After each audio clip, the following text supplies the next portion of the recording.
OCD is a terrible therapist. It gives lousy advice because it has one job only, to stick around and make your life difficult. So here's how we're gonna turn the tables on this sneaky little guy and use its own tricks against it. In this video, I'm gonna teach you how we can use OCD's annoying threats to our benefit. We're gonna play the opposite game.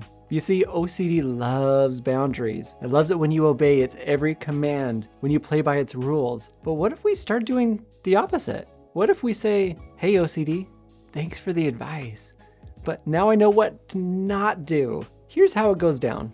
OCD says, you better wash your hands 3 times or else something awful is gonna happen. Well, guess what? We're not gonna do that. We're gonna do the opposite. We're gonna go touch all the things that the brain said not to touch because that's the thing that made you want to go wash your hands. Doorknobs, countertops, whatever it is. And you know what?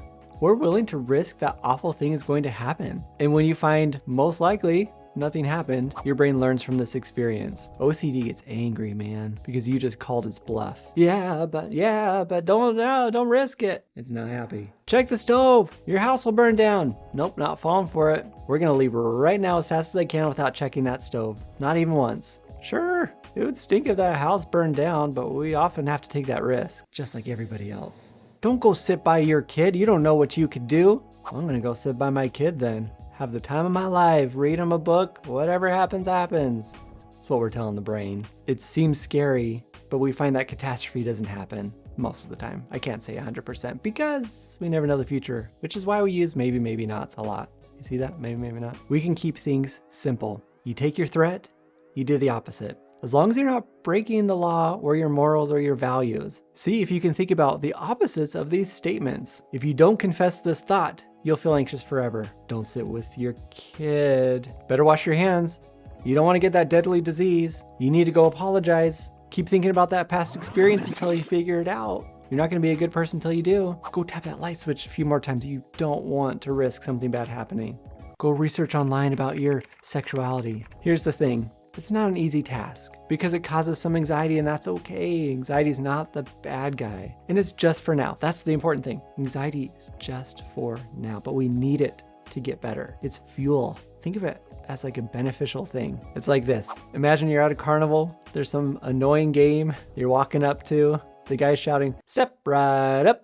Lose your money. I don't know why they would say that, but you choose to not play. You feel miserable the rest of the day. Your brain said you had to. Well, instead of handing over your cash, you're just gonna keep walking, man. Act like you don't care. Enjoy the rest of the carnival. I hope I have a horrible day. That would be really great. I hope something bad happens. Hope the roller coasters I go on break down. That would be really good. All because I didn't play that one game. Yes, I'm so glad. I hope that happens. Those are the responses we're giving. Because that's one of the most important things. Instead of just doing the opposite, what responses am I going to say? To show my brain that I simply don't care. I actually do, but I'm gonna act like I don't care. Maybe, maybe not is a popular phrase. So let's talk about the exposure part. It's a fancy way of saying we're gonna face our fears head on. Show OCD that we're not afraid of it anymore. So if OCD says, you better avoid that dirty subway pole or you'll get sick. I don't even have a subway where I live. Actually, I have the sandwich place. I don't think people eat it that way. We're gonna grab right onto that pole, no big deal.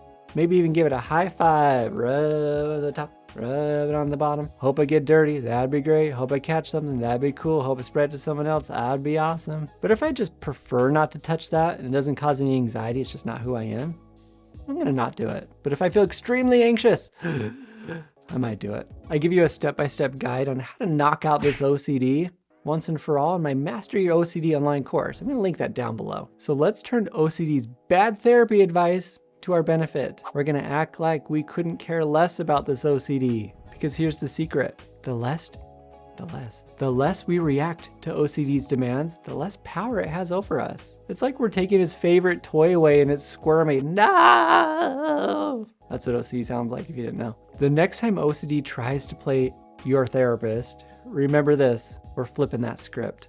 We're playing by our own rules. We're taking back control. And guess what? You actually are the ones running the show, like this whole time. It just didn't feel that way. What opposite actions can you take with your OCD today? Let me know down in the comments. Also, there's probably a video here that you could click on. Actually, I'm pretty sure there is. Maybe there is, maybe there isn't, but go watch it. Because you know what? OCD doesn't want you to. And we're gonna do the opposite of that. Ooh, you see what I did there? Go watch that. Thank you so much for watching, and I will see you next time.